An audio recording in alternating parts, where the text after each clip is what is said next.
2026-এর একটা হিসাব নিয়ে আসলাম, দেখি হিসাবটা একটু মেলাতে পারি কিনা। আপনাদের কাছে একটা অনুরোধ থাকলো, ভিডিওটা শেষ অবধি দেখবেন। ভিডিওর শুরুতে উপরের দিকে একটা কথা লিখেছি, চকচক করলেই সোনা হয় না। এই ভুলটাই আমরা করি, চকচক দেখলেই আমরা সোনা মনে করে নিই। মাসি পেশি দিদি বৌদিরা কত পেয়েছেন হিসাব আছে তো? পশ্চিমবঙ্গের আমরা যারা হিন্দুরা, তারা যদি এই 2026-এ সামান্য একটু ভুল করে ফেলি, তাহলেই আমাদের মহা বিপদ। হয়তো আমরা আর পশ্চিমবঙ্গে টিকতে পারবো না।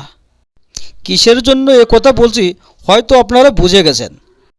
আশা করি সবার মালদা মুর্শিদাবাদের কথা মনে আছে, কিভাবে মুসলমানদের অত্যাচারে হিন্দুদের সব কিছু ছেড়ে, ঘর বাড়ি সব কিছু ছেড়ে অন্য জেলায় পাড়ি দিতে হয়েছিল জীবন বাঁচানোর জন্য।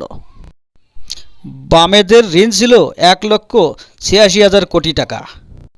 বামেদের শাসনকালে 1,86,000 কোটি টাকা ঋণ করেছিল। তৃণমূলের শাসনকালে তথা মমতার রাজত্বে কত বেড়ে হয়েছে সেটা কি একবার আপনারা জানেন? আপনারা শুনলে একেবারে চমকে যাবেন। এখন মোট ঋণ 7,62,000 কোটি টাকা। মমতা তথা তৃণমূল সরকার কত উন্নতি করেছে বুঝতে পারছেন অঙ্কটা শুনে? ঋণ নিয়ে নিয়ে দেনায় পশ্চিমবঙ্গটাকে বিক্রি করে দিয়েছে প্রায়। প্রত্যেকের মাথাপিছু ঋণ প্রায় 80,000 টাকা। তাহলে এবার বুঝতে পেরেছেন মাসি পিসি দিদি বৌদিরা, আমাদের প্রতিটা মানুষের 80,000 ঋণের বোঝা। যারা লক্ষ্মীর ভাণ্ডার পান তাদের কাছে জিজ্ঞাসা করছি, এতদিন যাবৎ কি আপনারা এক একজনে 80,000 টাকা করে কি পেয়েছেন? আমি জানি আপনারা পাননি। লক্ষ্মী ভাণ্ডারে একজন মহিলা এতদিন পর্যন্ত মোটামুটি 24-25 হাজার টাকা পেয়েছে, আমার একটা অনুমান হিসাব। তাহলে বুঝতে পেরেছেন 80,000 টাকা দিনা আর পেয়েছেন 24-25 হাজার টাকা।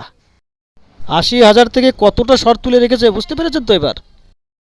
দিদি সবসময় সিম্প্যাথি বা সহানুভূতি আদায়ের চেষ্টা করে, কখনো পায়ে ব্যান্ডেজ, কখনো মাথায় ব্যান্ডেজ। দেখা যাক 2026-এ এবার কোথায় ব্যান্ডেজ বাঁধে। আমাদের লক্ষ্য থাকবে 2026-এ ভোটটা যখন দিতে যাবেন, তখন 2011 থেকে এই পর্যন্ত কি কি ঘটনা ঘটেছে একবার ভাববেন, তারপর যাকে ভালো লাগে তাকেই ভোট দেবেন। ভিডিওটা ভালো লাগলে কমেন্ট, শেয়ার, সাবস্ক্রাইব করবেন। সম্পূর্ণ ভিডিওটা দেখার জন্য অশেষ অশেষ ধন্যবাদ।